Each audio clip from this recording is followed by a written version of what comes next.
Hi friends, இது ஒரு வித்தியாசமான கிளைண்ட்டு. போன மாதம் வந்தாங்க. தாத்தா பாட்டி அம்மா அப்பா எல்லாம் கஞ்சி சாப்பிட்டாங்க. என்னை மட்டும் ஏன் சார் கஞ்சி வேணாங்கிறீங்க? உங்களுக்கு காலில் புண்ணு, சுகர் 353 காட்டுது. கஞ்சி சாப்பிட்டா சுகர் கூட்டிகிட்டே போகும், கம்மியாகாது. அவர் கன்வின்ஸ் ஆகலை. கொஞ்சம் எல்லாம் விளக்கம் சொன்னோம். கொஞ்சம் கன்வின்ஸ் ஆனார். குளுக்கோமீட்டர் ஒன்று வாங்கி கொடுத்தோம். அடுத்த 3 நாளைக்கு காலையில் கஞ்சி சாப்பிட்டு சுகர் பார்க்கணும்.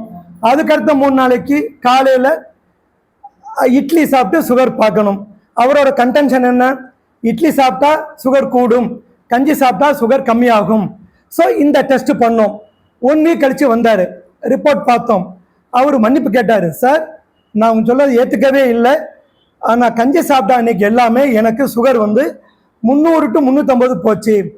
இட்லி சாப்பிட்டா அன்றைக்கி எல்லாமே சுகர் 180 to 230 போச்சு. நான் கன்வின்ஸ் ஆயிட்டேன் சார்.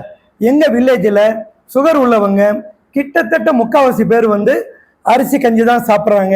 முதல்ல எங்கள் ஊரில் கேம்ப் ஒன்று போடுங்க, விழிப்புணர்வு உண்டாக்குங்க. எஸ், அதை பார்க்கலாம். இதில் என்ன அப்படின்னா, 1 கிளாஸ் அரிசி கஞ்சி கிட்டத்தட்ட 3 இட்லிக்கு சமானம். எப்படின்னு பார்த்தீங்கன்னா, அரிசி கஞ்சி 1 கிளாஸ் 200 to 250 ml, உத்தேசமாக 120 to 150 கலோரிஸ் கொடுக்கும். இட்லி, வீட்டு idli, cooker idli medium size, ஒரு இட்லி 50 to 55 கலோரி. கஞ்சியாக சாப்பிட்டா டெய்லி அவர் குடிக்கக்கூடியது 3 கிளாஸ் அல்லது 4 கிளாஸ் கஞ்சி. இட்லியாக சாப்பிட்டா 4, சில சமயம் 5.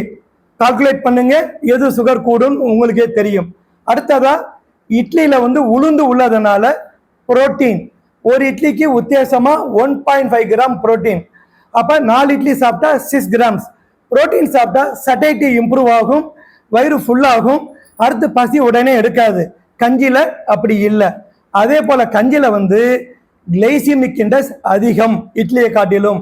அதனால சுகர் ஃபாஸ்ட்டாக கலக்கும், ஜிவ்வுன்னு மேலே போகும். ஃபைனலாக அரிசியை கஞ்சியாக சமைக்கும் போது அதில் உள்ள ஸ்டார்ச்சு ஜெலாட்டினைசேஷன் ஆகும். அதனால என்ன ஆகும்? டைஜஷன் ஈஸியாகும், சுகர் ஜிவ்வுன்னு மேலே போகும். ஸோ ஃப்ரெண்ட்ஸ், சர்க்கரை உள்ளவங்களா அரிசியை கஞ்சியாக சாப்பிடாதீங்க. அரிசி மட்டும் இல்லை, எந்த தானியமானாலும் திட உணவாக சாப்பிடுங்க, கஞ்சியாக வேண்டாம். All the best.